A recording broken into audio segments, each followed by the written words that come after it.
Shalom untuk kita semuanya. Terima kasih atas waktu dan kesempatan yang telah kalian berikan kepada saya. Perkenalkan, nama lengkap saya Amina Nahana Awa dengan NIM 2322029. Dan saya adalah salah satu mahasiswa dari Universitas Kristen Wirawacana Sumba dengan prodi agroteknologi.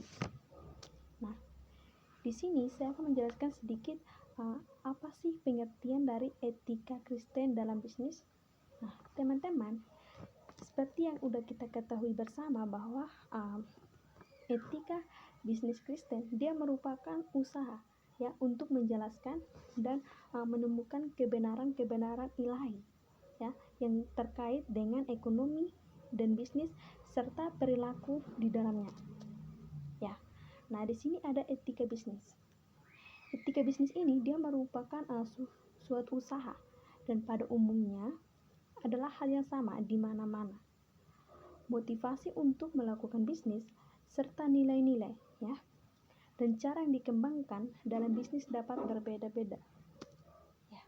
Nah, di sini ada tujuan bisnis Kristen. Ya. Yang pertama, mencari keuntungan. Ya. Yang kedua, mempertahankan kelangsungan usaha. Yang ketiga, pertumbuhan, mengembangkan usaha. Ya. Sedangkan terakhir, tanggung jawabnya sosial atau terbukanya lapangan kerja. Nah, di sini ada prinsip-prinsip bisnis dalam Protestan. Dari sejak awal, Alkitab sudah memberikan dasar prinsip bisnis ya, sekaligus hakikat bisnis. Ya, di dalam Alkitab Allah menyatakan bahwa Tuhan meletakkan manusia itu di tengah Taman Eden untuk mengusahakan dan memelihara taman itu.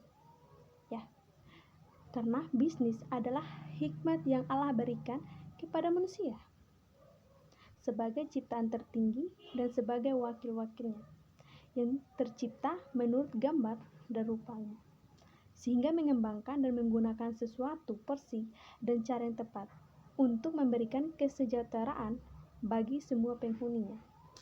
Ya, nah teman-teman, di sini kita bisa lihat ada dua aspek yang dilakukan secara simultan.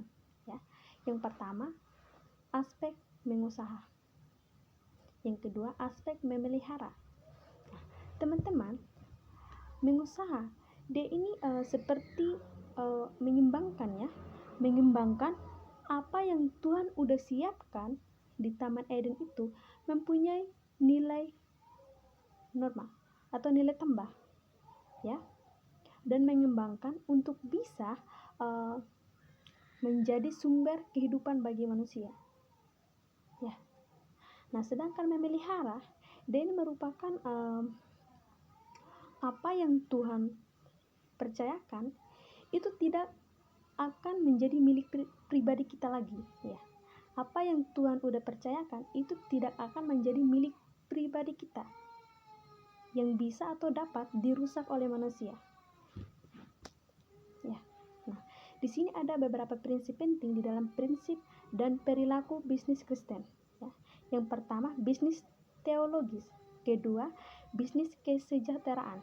Ketiga, bisnis etis. Keempat, bisnis kasih. Kelima, bisnis kebersamaan.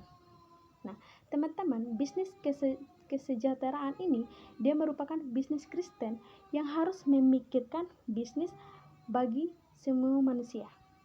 Ya. Sedangkan bisnis etis dia ini merupakan bisnis yang menekankan aspek etika dan moral.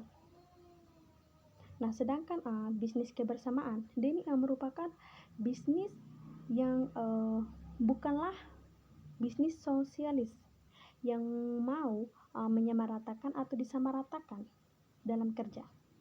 Akan tetapi masing-masing pendapat porsi menurut kemampuan atau dari kita dan kepastiannya atau kapasitasnya. Nah, di sini ada teori-teori etika modern ya. Yang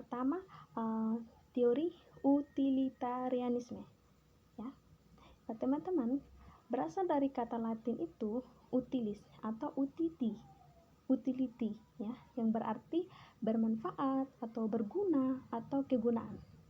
Ya, teman-teman, di sini menurut teori ini suatu perbuatan adalah baik yang membawa manfaat, tapi bukan menyangkut satu atau dua orang saja, melainkan masyarakat sebagai keseluruhan. Ya, nah di sini ada ciri umum etika utilitarisme yang ciri umumnya ya, sehingga ia mempunyai sifat kritis. Nah, di sini sebagai teori etika normatif, utility ini merupakan suatu teori yang kritis karena menolak untuk taat terhadap norma-norma yang berlaku begitu saja. Sehingga utility ini menuntut agar diperlihatkan mengapa suatu dilarang atau sebaliknya diwajibkan, ya. Sehingga teori ini tidak mengakui bahwa ada tindakan-tindakan yang pada dirinya sendiri wajib dilakukan atau pada dirinya sendiri juga dilarang. Pada dirinya sendiri semua tindakan apapun netral. Ya. Nah, yang kedua dia bersifat teleologi, ya. Benar, salahnya suatu tindakan secara moral dia dikaitkan dengan tujuan atau telos yang mau dicapai atau dengan memperhitungkan apakah akibat baik tindakan tersebut lebih banyak daripada akibat buruknya. Ya. Yang ketiga, dia bersifat universal. Ya, suatu tindakan secara moral benar dan wajib dilakukan kalau tindakan tersebut membawa keuntungan ya semakin besar bagi semakin banyak orang. Nah, di sini ada deontologi ya.